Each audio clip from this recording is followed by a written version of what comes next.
Welcome back to Our Issues Milwaukee. I'm your host, Andrea Williams. If you're just joining us, we've been discussing foster care. Every day, foster families in Wisconsin make a difference in children's lives by providing safe and caring temporary homes.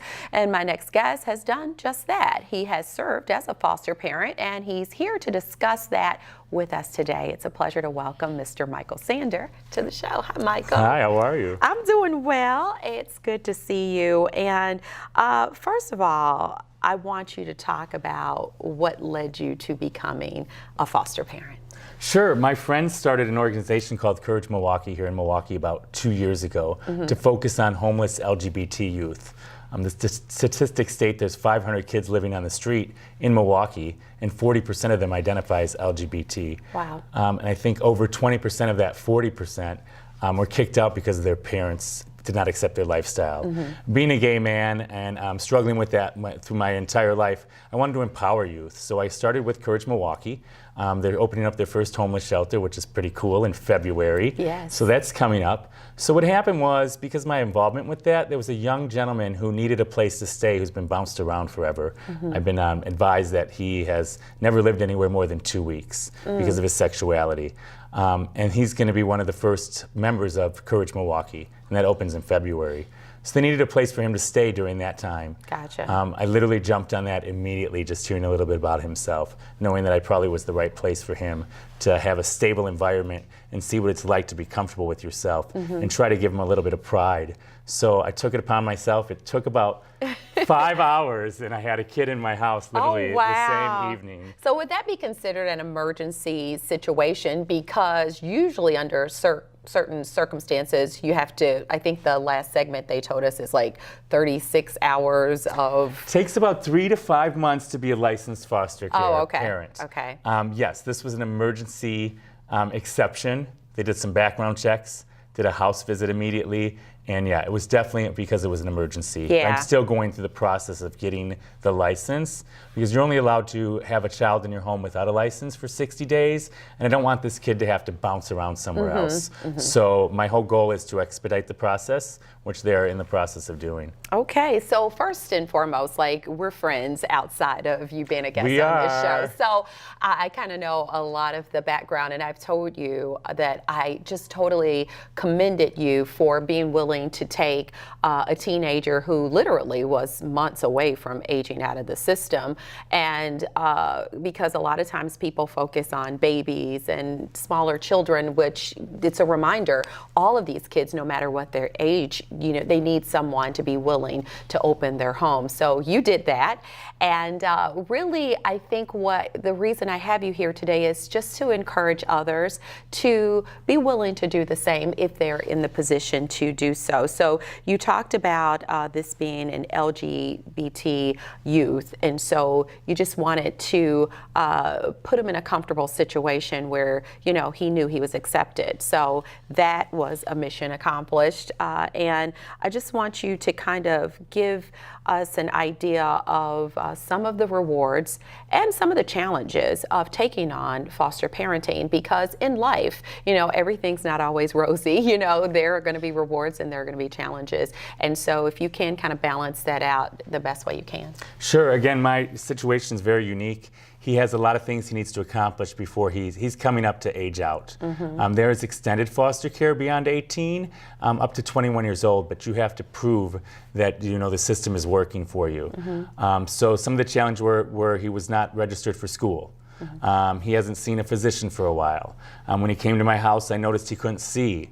So during the 14 years of being in foster care, you know, and being bounced around so often, he never had a stable home where they were able to get all of this accomplished. So I knew that I was the type of person just to go. Yes, you are. Right when he sat down, I was like, we're registering for school. We did that. So he's back in school. That was rewarding to actually see him take the initiative and follow my lead. Yeah. We've gone to about 2 doctor care visits already. We have done a support group so he could be around other people his age who are struggling with their identity to get them more comfortable. When he's in a group home or in another home, he didn't have that. He didn't see that. He didn't see anybody who was like him.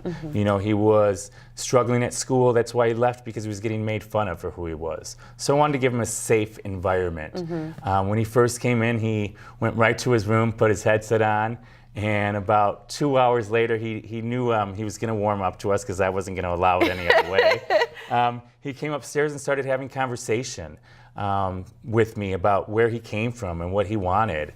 And the nice thing is I spoke to the social worker who's been assigned to him, and things that I've made him accomplish, like doing your own laundry. You know, I'm staying on top of him every day. Like, you need to have pride in yourself. This is your space. Stop allowing everything around you to be expected. You know, you deserve better. Yeah. So I just wanted to show him the path of life. And I mean, it is a struggle. Yeah. It's a struggle every single day because you'll get that kickback. But again, it's because of the trauma that he has been through his entire life. So just staying the course has been rewarding. Good. Seeing the change of going to school, getting on the right medication. You know, when he took his sheets off the bed to go put them in the laundry, that was a huge step. So tiny steps that you and I take for granted are huge steps for them. Yeah. He's never put his sheets in the laundry, ever, since he's been in foster care. So that, just having that accomplishment is huge, and rewarding that and identifying that is a fun process. And the thing is that any parent in America will tell you that raising a teenager is something else. So, you know, that is, you would say, adds a little bit more to the challenges because they're teenagers, and teenagers, like I said, no matter what situation. Oh, he tells me that. I'm a teenager. It's like, yeah, but we still need to accomplish these things. So that's an aspect that going in, if you're going to have a teen, just knowing that teenagers come with their own list of things regardless. Just setting those boundaries. I mean, we did, and staying on top of it. As teenagers, didn't we have our own things? He needed someone to just lead him and stay on top of it. I don't let anything go. You know, it's every day I'm on that door, pounding on it. Let's wake up. We got to go to school. You know, if it takes, I know that you're 17 years old and you can set an alarm, but let's take it for granted. Yeah. You know, he needs someone to lead him. Yeah. And that's the part that I'm enjoying. I think it's wonderful that what you and your partner have been able to accomplish in just being able to show a child that there are people who care and that you're always going to be there if they need you, like even when they age out of the system. And I'm actually looking forward to that. I want this kid to be a part of my life in some way and have some positive reinforcement. Everyone has left him in the past, and I want to make sure that, you know, I'm going to stand right behind him, whether it's just for support or if he needs direction. I love that. I just wanted you here to just really, like I said, encourage others that even though there's a lot to it, a lot of responsibility, really you're changing lives, and I think you've done a great job. So it's a whirlwind. Last piece of advice as we wrap up this segment. Realize that there's a lot of dedication in it. You are sacrificing a lot of your personal time. This isn't just, I feel like a lot of people think it's just a roof over their head and providing them food. And I'm sure that's how some foster care providers are. I wanted more out of that. And I think realizing that you have to instill just basic principles in life to these kids that, I mean, they don't know. Again, making your bed, like your previous guest stated. Things like that are taken for granted. So I wanted to make sure I went into this, I'm not just a roof. I'm not just a hostel. We're getting something out of this. There it is. Thank you so much. Thank you. And I'll be seeing you real soon. Real soon.